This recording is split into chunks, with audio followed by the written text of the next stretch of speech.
It's the National Football League on EA Sports. And all eyes are on Jared Goff. He's going to have to air it out plenty this week. It's the Lions and the Texans under the lights on Sunday night.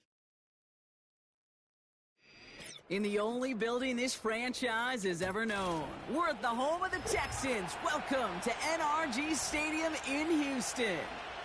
Joined by a former NFL quarterback up in the booth, Mr. Brock Heward. I'm Kate Scott. And Brock, you can brag if you'd like to, because I know you had quite the big arm in your days with the Huskies and the Seahawks in Seattle. Well, we got a couple of quarterbacks here who also know how to push that football down the field.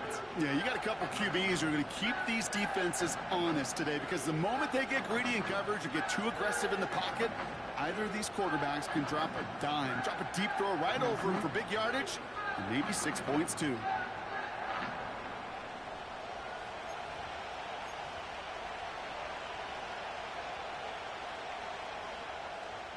Kaimi Fairbairn ready to get this one going. And we're off and running from Houston. Return coming from the 6. And a decent return ends as they bring him down inside the 30.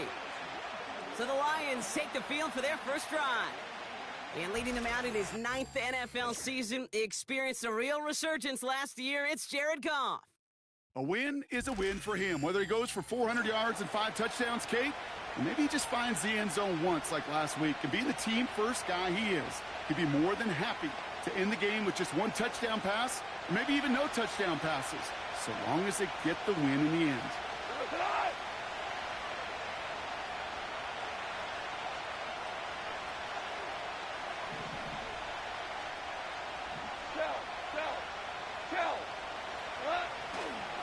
Gives to Montgomery to start the drive. And he's going to manage a lone yard on that drive up the gut. Derek Stingley putting that play to bed. Now we'll take a moment to check out his numbers on the ground from a week ago. They'll come to the line here, 2nd and 9.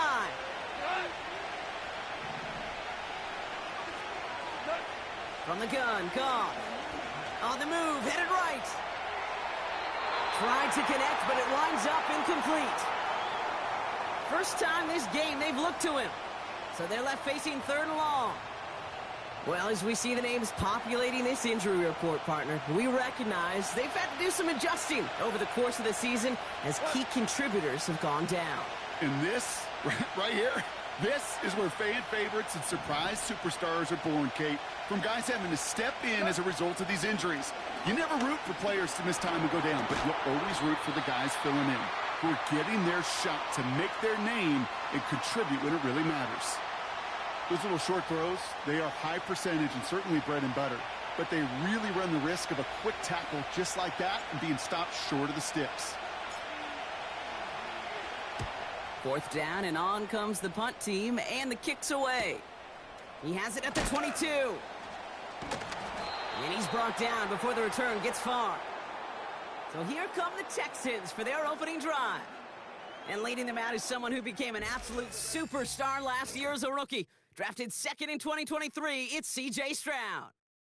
It didn't take long for C.J. Stroud to make an immediate impact into the NFL. And it didn't take long for me, Kate, to form an opinion that this guy is just different.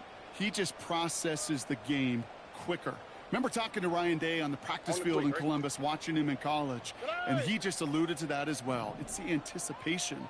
It is knowing where everybody is and getting that ball out before any receiver will even break on the route. CJ was unique in that way, and that skill set has been a big part of his success.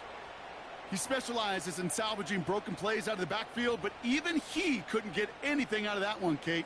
That defense, they were all over it. Offense to the line for 2nd down. Oh, right.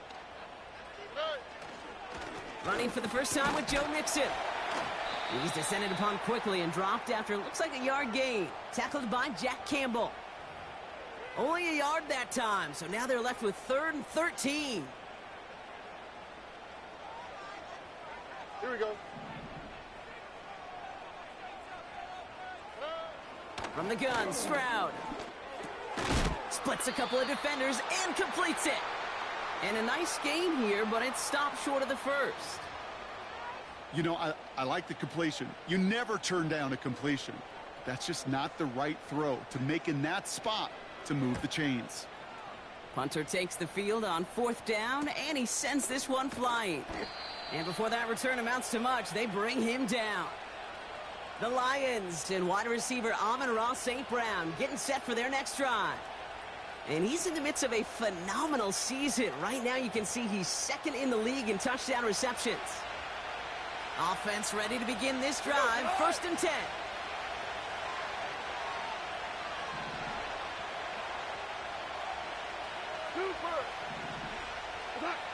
Out of the shotgun, Goff. St. Brown there to bring it in. And he'll get it up near the 38-yard line before going down. Upping the tempo with some hurry-up offense. Super 1. Super 66. Goff on 1st and 10. That one is incomplete. Couldn't hang on through the contact. Timing is everything in life, and timing is everything defensively. That throw was just a little bit late and gave the defense time to close, deliver a pop, and knock that ball loose.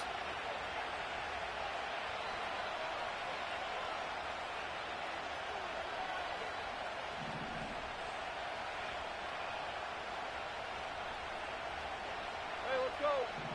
Go, Brown. Brown. Brown. Attack. To throw again here, 2nd and 10. It's Goff. He's got Khalif Raymond. They managed 22 on the rip and a 1st down. From a great throw to a nice route and catch to moving the chains, there wasn't a whole lot not to like about that amazing play.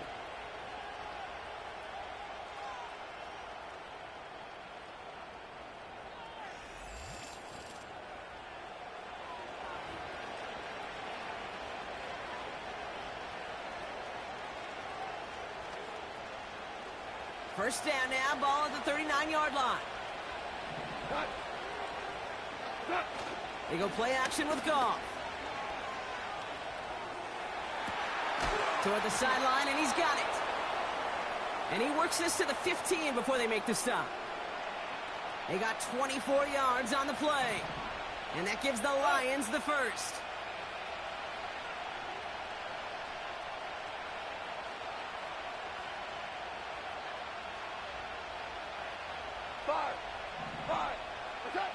From the red zone now. Chased out to his right. He's on the move. Well, you don't get the 1st down, but I'll tell you this, Kate, that drives the defense and the defensive coordinator nuts. They do everything right. They win, and yet still QB makes something out of nothing. Shotgun snap here to Goff. This one's caught. And he's to the 5 before going out of bounds. They find 7 yards, and now they've got 1st and goal. That's just great instincts. Go air it out on 2nd down rather than just play conservative and run it. They hit a weak point in the coverage and don't need to worry about 3rd down at all. Goff back to throw. Well, the pressure nearly got to him, but still a good play defensively as that one falls incomplete. Well, that's like a good peanut butter and jelly sandwich. Takes both to make it work. And defensively, you've got to have that pressure up front. That's peanut butter. And then you'd like to have some jelly. And that was a huge play with an interception.